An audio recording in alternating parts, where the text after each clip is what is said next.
Ya pemirsa, kita kembali lagi pastinya juga dengan bincang-bincang kita di sesi terakhir ya. Pastinya juga ini spesial untuk edisi Hari Ulang Tahun Kemerdekaan Republik Indonesia yang ke-80. Ya pastinya juga bersatu, berdaulat, rakyat sejahtera, Indonesia maju. Nah pastinya juga ini melalui juga peran dari institusi pendidikan tinggi yang pastinya juga ini salah satu yang berperan besar gitu ya. Karena juga kalau misalnya keberhasilan suatu bangsa itu ditentukan dari segi pendidikan ya. Benar. Jadi semua negara dan pastinya juga itu memahami itu.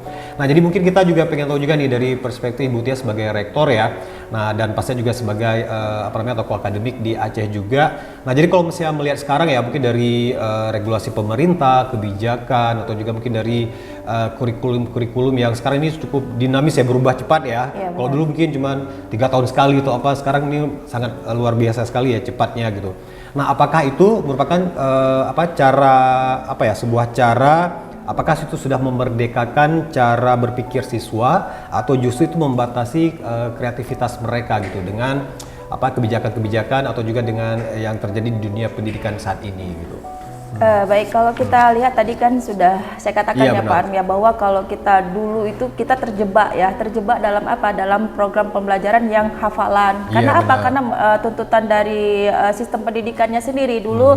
Kenapa kita selalu menghafal? Karena tuntutan pendidikan itu adalah untuk mendapatkan nilai tinggi di hasil akhir. Namun sekarang ini pola itu berubah, di mana yang dituntut adalah hasilnya itu adalah siswa itu mandiri.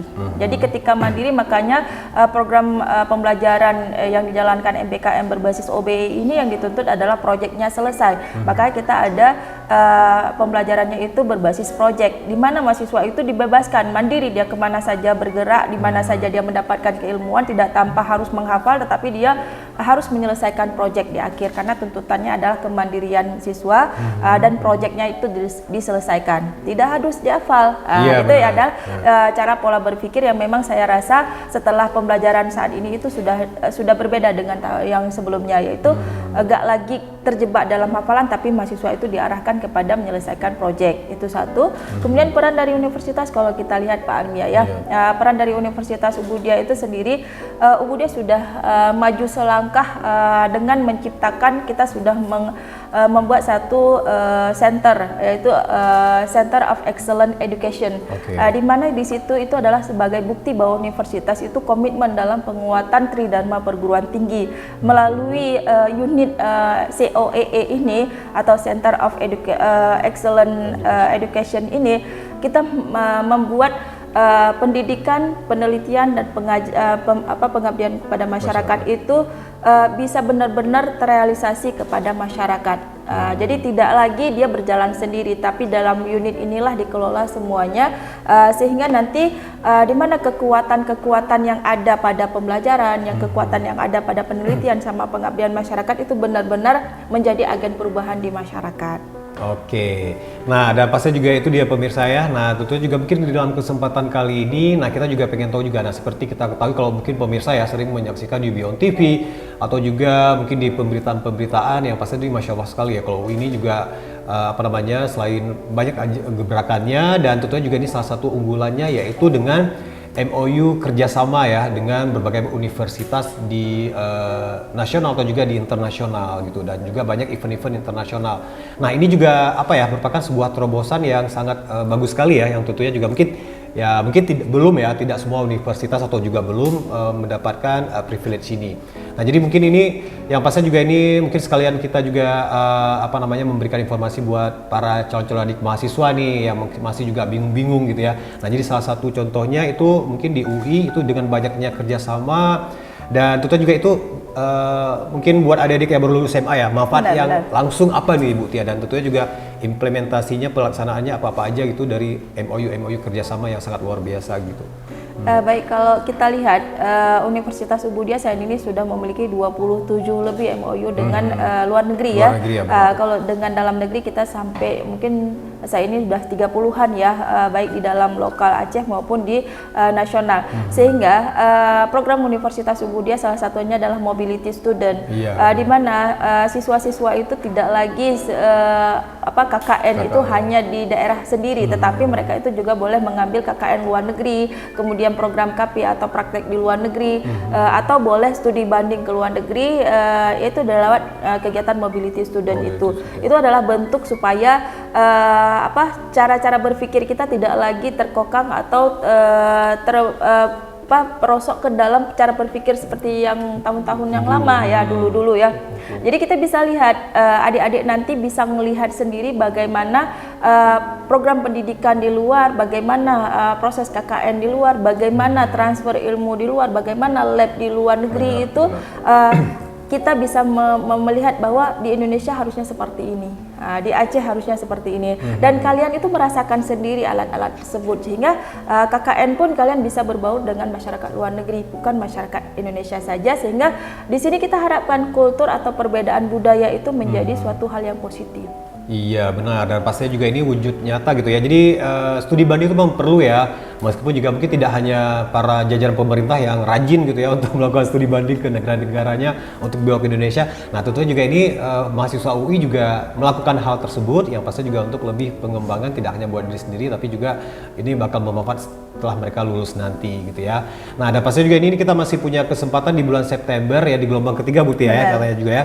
Nah dan pastinya juga ini ada gebrakan baru atau juga mungkin sedikit bocoran nih program-program baru yang tentunya juga ini akan dilaksanakan di semester ganjil nanti, khususnya untuk mahasiswa baru atau juga calon mahasiswa baru. Ada yang berbeda atau juga mungkin apa gitu ya, mungkin pasti juga gebrakan selanjutnya gitu. Iya benar.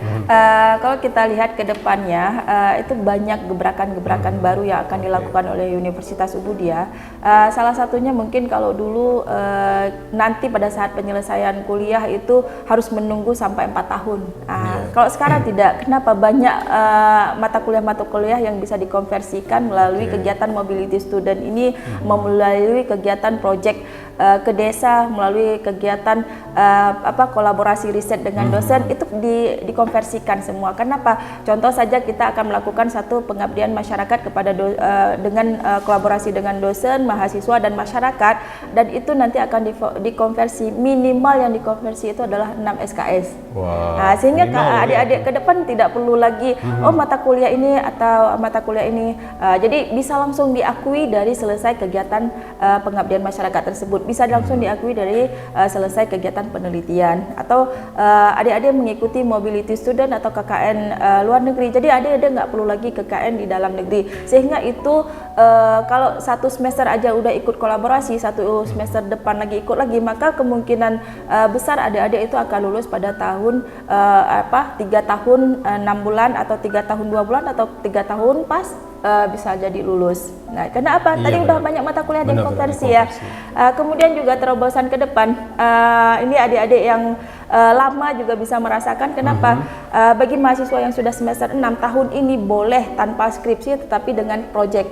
Jadi selesaikan project kita akui. Nah, proyek bersama dosen kita akui, sehingga mereka tidak lagi sidang dan yudisium seperti tidak ada lagi seminar sidang, tapi langsung bisa masuk ke dalam yudisium. Atau mungkin anak-anak ini bisa publikasi internasional Q1 atau Q2 itu juga bisa diakui. Jadi nggak lagi kayak sistem dulu, atau nanti pada saat skripsi saya tidak mau sidang, ke depan itu juga mahasiswa boleh presentasi di depan poster ya, poster. Jadi ada datang orang bertanya dan itu dianggap sebagai proses sidang. Iya, nah pastinya juga ini sangat menguntungkan. Jadi nggak hanya seperti dulu ya, buku harus belajar di kelas, tapi kalau di Universitas Ubudiyah Indonesia itu lebih lebih dinamis gitu ya. Pastinya juga ini sangat menguntungkan buat para mahasiswa, dan tentunya juga ini selalu mengikuti apa yang dibutuhkan di dunia kerja, karena UI ini pasti juga sering selalu mengutamakan yang namanya juga kolaborasi, baik itu dengan instansi atau juga industri di dalam dan di luar negeri. Nah, jadi Bu Tiani yang terakhir ya, nah pastinya juga mungkin di sesi kali ini sebelum kita juga menutup, kita juga pengen tahu nih pesan-pesan atau juga harapan dari Ibu Tia selaku Rektor Universitas Ubudiyah Indonesia dan juga salah satu tokoh pendidikan di Aceh yang berperan penting gitu untuk menuju Indonesia Emas di 2045 ini. Nah, jadi apa gitu yang tentunya juga untuk hari ulang tahun kemerdekaan kita kali ini? Iya, pesan saya terakhir ini adalah mari kita jadikan kemerdekaan sebagai energi baru untuk membangun bangsa berdaulat, bersatu, rakyat sejahtera dan untuk menuju Indonesia Emas tahun 2045. Oke, terima kasih banyak nih Bu Tia untuk kebersamaannya hari ini ya. Nah pastinya juga ini mudah-mudahan juga mempunyai perspektif atau juga knowledge baru buat para pemirsa di rumah dan tentunya juga lebih mengenal gitu ya Universitas Muhammadiyah Indonesia dan tentunya juga peran dari semua institusi pendidikan tinggi dalam menyukseskan program Indonesia Emas di tahun 2045. Oke, kita berdua pamit. Saya Amir Nasri dan juga Ibu Rektor Universitas Muhammadiyah Indonesia, Ibu Dr. Mutiawati SPD MPD. Kita akhiri dengan kata-kata wabillahi taufiq wal hidayah. Assalamualaikum warahmatullahi wabarakatuh.